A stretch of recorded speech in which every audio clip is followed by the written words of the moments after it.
Today, we have a special guest who flew all night Tuesday night from Buenos Aires, more than 10 hours. But he's such an ardent trade unionist that he attended our convention yesterday, all day, as well as the workshop on saving the Postal Service. How's that for dedication?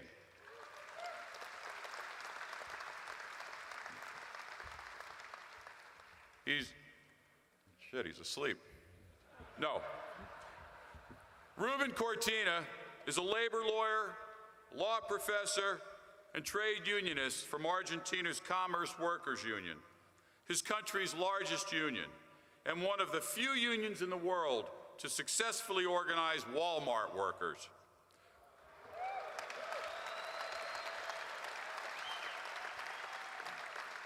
Rueben has been a force for justice in the global labor movement for many years, fighting for workers and labor rights at the ILO, the World Bank, and the World Trade Organization. He works with the NALC through UNI Global Union, where he serves as the UNI-Americas President of our International Trade Union Federation. It is my pleasure to introduce to the 68th Biennial Convention my friend, Brother Rueben Cortina. Welcome, compañero.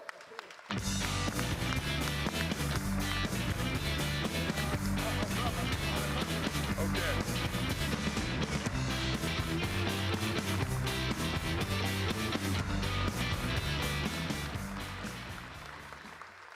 Hi, everybody. Okay. I was coming to this facility yesterday after this long trip from Buenos Aires, and I knew I was going to find red t-shirts. And I'm very proud of that, because everywhere I go, in my country, regionally, globally, there's always something red in our meetings. And this red reminds me our blood, the blood of our colleagues that are not here with us. It reminds me, for example, 30,000 disappeared young people, students and workers, after the dictatorship we had in Argentina from 1976 to 1982. 60% of which were workers' representatives. We don't know where they are. Some say that they were thrown to the river. Some say they were tortured to death. But a lot of them are not in their homes. It reminds me the 2,000 murdered trade unionists in 10 years in Colombia that were trying to exercise their right to organize and their right to bargain collectively. It reminds me 100 years of this labor movement, which you are part of. So I am very pleased to be here. It's a great pleasure to be here with you, sharing this conference, along with my friend Fred and Jim Sauber. With Jim, we have meetings all around the world, trying to put up the voice of workers all around the world. I bring you a big hug and a warm greeting from our Secretary General, Philip Jennings, and from our Regional Secretary, Adriana Rosenzweig, another Argentinian from the graphical sector. And also, I'm bringing the solidarity greetings from the postal unions from the rest of the Americas, particularly from my country, Argentina, which has a traditional trade union militancy in the postal sector. Speaking of Argentina, I'm sure you're maybe expecting me to make some comments about how in the 90s, neoliberalism attempted to destroy the Argentine postal service through a corrupt and ambitious privatization process. What you were discussing yesterday in another facility nearby was the picture I saw in the 90s in my country. The difference is that the postal office in Argentina was privatized, and we almost lost everything. Fortunately, in the year 2003, our elected president Kirchner nationalized the postal office again. And there it is. There it is.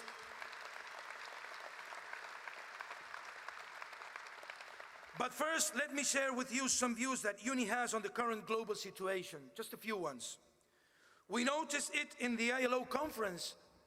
They don't want to recognize that there is a freedom to strike. This is the new thing. They don't want to discuss about the right to strike. They don't want to discuss anymore about the cases of countries that violate systematically fundamental rights at work, like collective bargaining or the freedom of association. The new Director General of the ILO will have a tough fight in the future. He comes from the labor movement, Guy Ryder, former Secretary General of the International Trade Union Confederation. He will have a tough fight because employers, they want to destroy the ILO. They don't want the ILO to work on things that are important for us. We see it in the budget reduction plans in Europe, in the radical conservative positions in this country, in the coups d'etat in Honduras and Paraguay.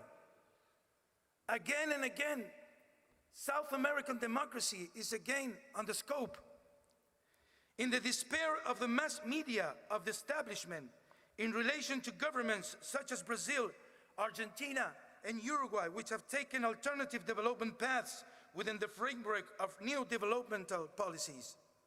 This is what we see, an attempt to return to the 90s, a serious and ahistorical attempt to slow down progress of people and the enforcement of the core labor rights. We're going back to social Darwinism with its concept of every man and woman for itself. Be aware of public expenditures and raising taxes to the rich and to financial transaction. Watch out for the unions and collective bargaining. We hear that everywhere. In any seminar on economics and international institution meetings that are conducted, we are only told about fiscal consolidation. That's the new concept of the right. Fiscal consolidation. If numbers don't close, forget people. That's what they say. This is the new power that we are facing around the world. And this is a proof. What you are discussing here is the proof of that. Against the public sector, against the state-owned enterprises, against people, definitely. We are told about corporate social responsibility, but who is judging the corporate irresponsibility that led us to this disaster? Who and how is going to fix this disaster? They are going to fix it? Are they going to fix it? No, they're not going to fix it. They're not going to fix it. It turns out that now the countries are the ones saving the banks, and then the banks will ask the states to go bankrupt. This is a crazy world. It's more crazy than a private casino. It's worst. Well then, which kind of globalization is taking place now? Are we in the globalization of the 90s? No, because there's an effort to go back. There is China and India, and there is the deep crisis in Europe, and somehow a little bit less serious here. Africa is growing, and Latin America had in the last 10 years, 10% of annual economic growth. This is another form of globalization, a globalization with new emerging countries, with Brazil, China, India, Argentina, the South Cone of Latin America, Mercosur. A globalization with new economic models and stage. We don't come across with the word austerity in these countries, particularly in South America. We hear austerity in Spain, austerity in Greece, austerity in Europe. More austerity and austerity, and we think that is not the way. They're going down and they're going to go deeper down with austerity.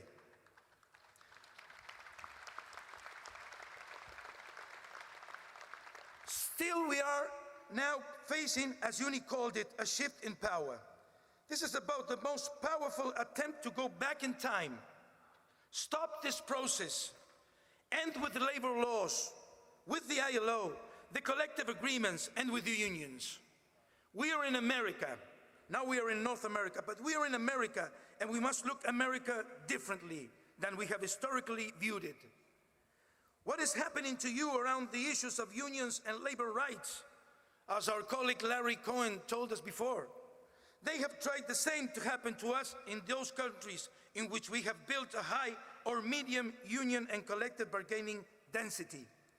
But it was not possible except for those countries that have undergone strong military dictatorships where there is some union presence, however, with fragmentation and weak trade unions. Today we're going through an interesting rising of the labor movements in our region, and this has to do with employment growth, incorporation of broad layers above the poverty lines due to distribution policies of states, and the creation of new market opportunities. We're not talking in the air. 50 million Brazilians under Lula's leadership came out of poverty and now belong to middle classes.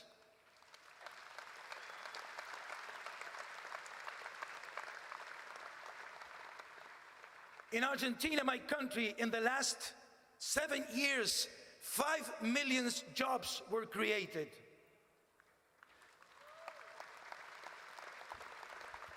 For the first time in the history, in Uruguay, you have almost 100% of coverage of collective bargaining. Something is happening in the region. But the region will not go on forward if we don't have the United States workers with us. And so that is why I am here. That is why it's no sacrifice for me to travel, whatever it takes to travel, to come always and talk to the American unions and tell them that we are with you. We are with you. North America belongs to America, and we need to change our view of this trade union hemispheric movement in terms of trying to get together.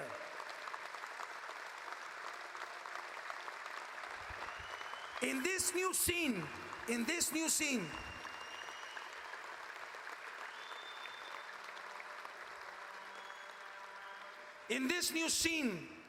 it is necessary to redefine a union strategy for the Americas with better understanding, solidarity, cooperation, and joint political activism. UNI raises these flags within its different sectors. We have the case of Walmart. We organized Walmart in Brazil, in Argentina, in Chile.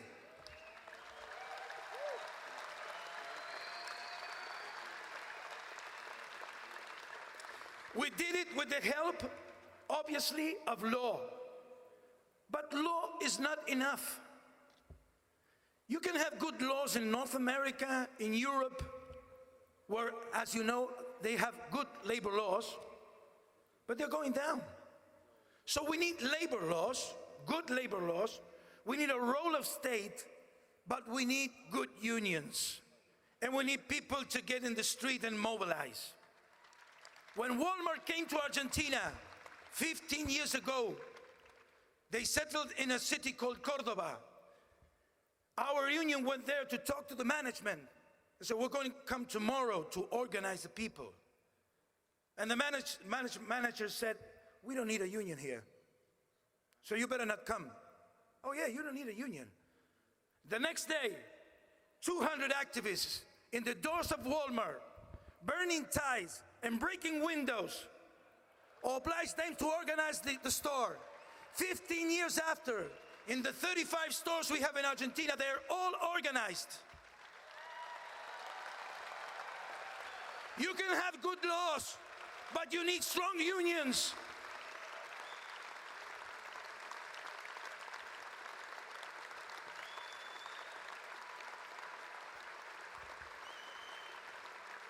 In Colombia, where they have assassinated 2,000 colleagues during the last 10 years, we had a global agreement with Carrefour, another retailer, a French retailer. The intelligent work of UNI and the participation of workers allowed us to create the first trade union in Carrefour in Colombia. In 6 months, over 10,000 workers in Carrefour. We have a union that has 4,000 members, 40% of trade union average registration. So if we work, if we put what we have to put on the table, if we take advantage of law, but mostly if we mobilize and we have strong unions, nothing can stop us. And here also, we are going to begin organizing the finance sector here in America. You know that in North America, you have no unions in banks. We signed a global agreement with Bank of Brazil, which will authorize us to go into the different stores of the banks and organize the Bank of Brazil in North America, which should let us to organize the finance sector definitely in this country.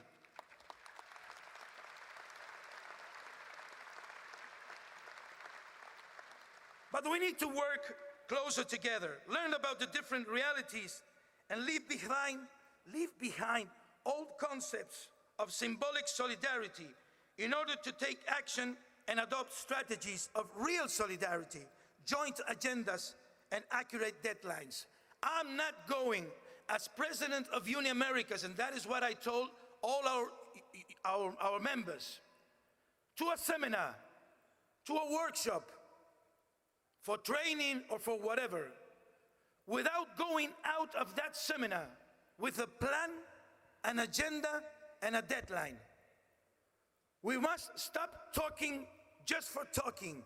We need to talk to organize with a deadline and with an agenda.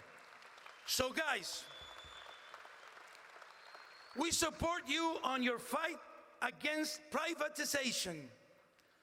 Don't let the postal service in America be privatized. They're going for business. They're going for money. That is the only thing they care about. Enterprises and money. They don't care about your healthcare systems. They don't care about your capacity to bargain. They don't care about nothing. So we must stop this attempt to go back. So we are not going back, are we? We're not going back. Thank you very much, brothers and sisters.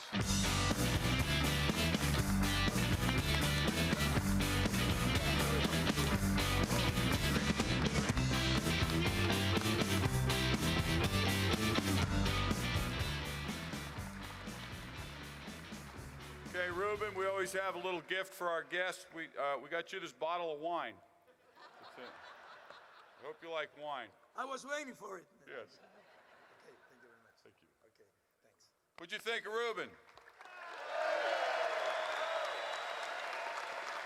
Okay, thank you. How about a letter carrier chair? Hip, hip. Hip, hip.